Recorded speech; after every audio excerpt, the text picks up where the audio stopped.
Tudo bem, galera? Aí eu tô de volta com a terceira parte da nossa aula sobre China, né? O período do Deng Xiaoping, né?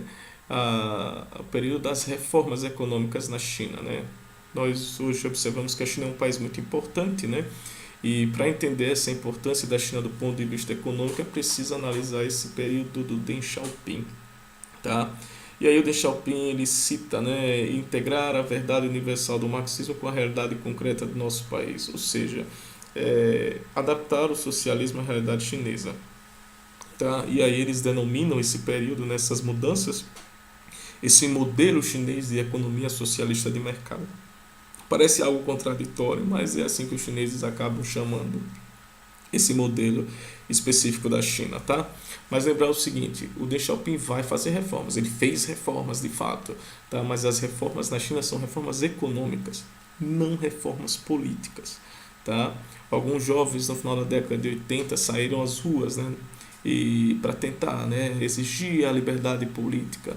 Só que a liberdade política não veio, né? O que o governo enviou para os jovens foram tanques, né, que passaram por cima de pessoas ali na Praça da Paz Celestial. Tá? Então o governo chinês não tinha intenção nenhuma, o governo de Deng Xiaoping, de abrir as portas para um regime democrático. Só apenas isso mesmo, tentar adaptar a realidade do socialismo à realidade chinesa. Tá? Há uma abertura econômica, não uma abertura política. O Deng Xiaoping fez mudanças aí, por exemplo, acabou extinguindo as comunas populares e retornou aí com a agricultura familiar, né? O que fez, por exemplo, com que a China tivesse um aumento na produção agrícola, né? Essas famílias tinham autorização, certo, para produzir nas terras do Estado, tá? Mas produzir aquilo que fosse mais lucrativo, né? Então nós tivemos a inserção do capitalismo na agricultura nesse período, né? Uma característica de mercado, né? Produzir aquilo que for mais lucrativo, né? Uma certa liberdade dada a essas famílias que foi retirada pelo Mao Tse Tung, né? Que nas comunas populares a indicação vinha de cima para baixo, né? Vinha do partido, né? Do poder central, ok? Nesse caso, Deng Xiaoping faz uma mudança para o período, uma mudança bem relevante. Aí, socialismo de mercado, e nas cidades também o governo começa a fazer algumas mudanças, né, com as zonas econômicas especiais, né, os enclaves capitalistas dentro da China, tá?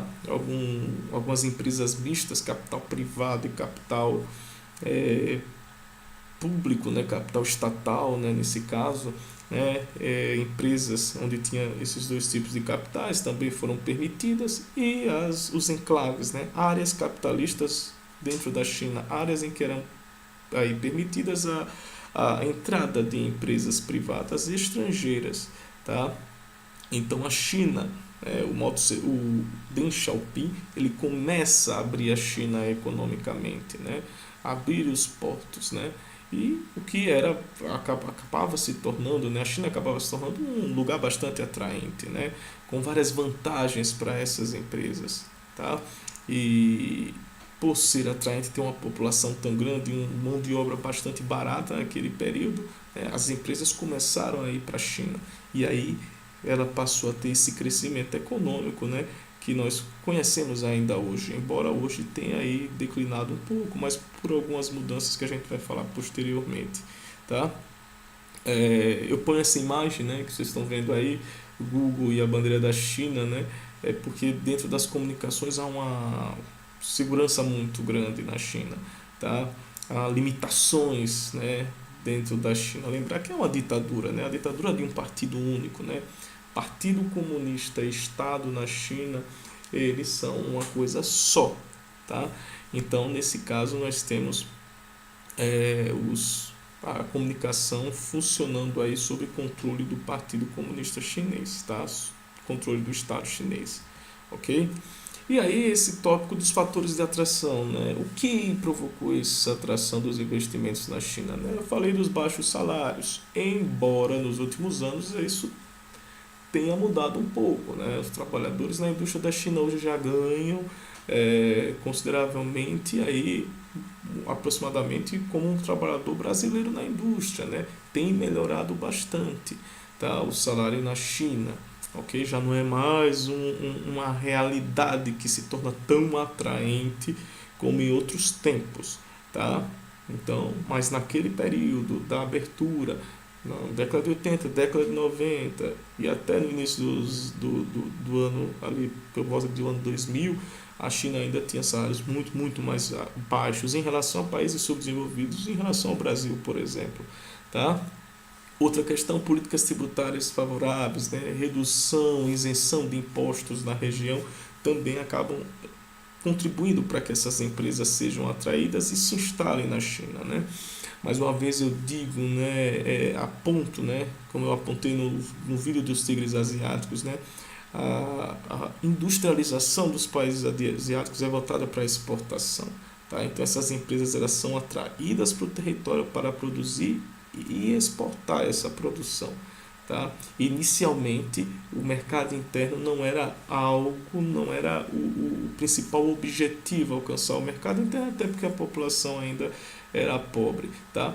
A partir do momento que essa população começa a ter aí uma poupança, vamos dizer, a poupança no país aumenta, né?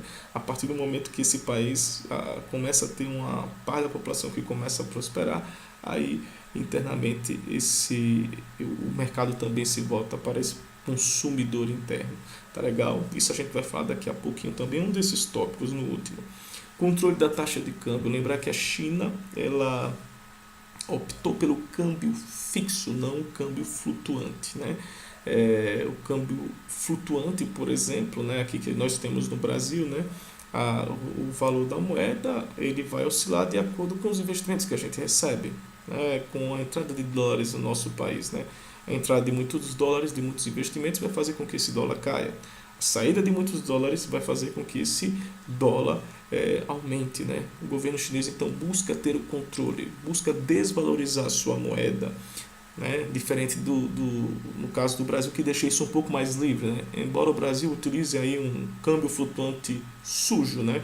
O governo acaba intervindo em alguns momentos, tá? Para não deixar desvalorizar tanto ou ter uma supervalorização.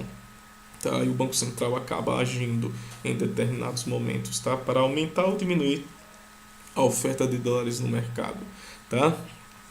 O governo chinês então faz isso, né? Mas intervindo o tempo todo para manter a moeda desvalorizada, tá? Para que seus produtos fiquem baratos no mercado internacional, tá? Essa é uma das reclamações, por exemplo, do Donald Trump, tá? Em relação à China.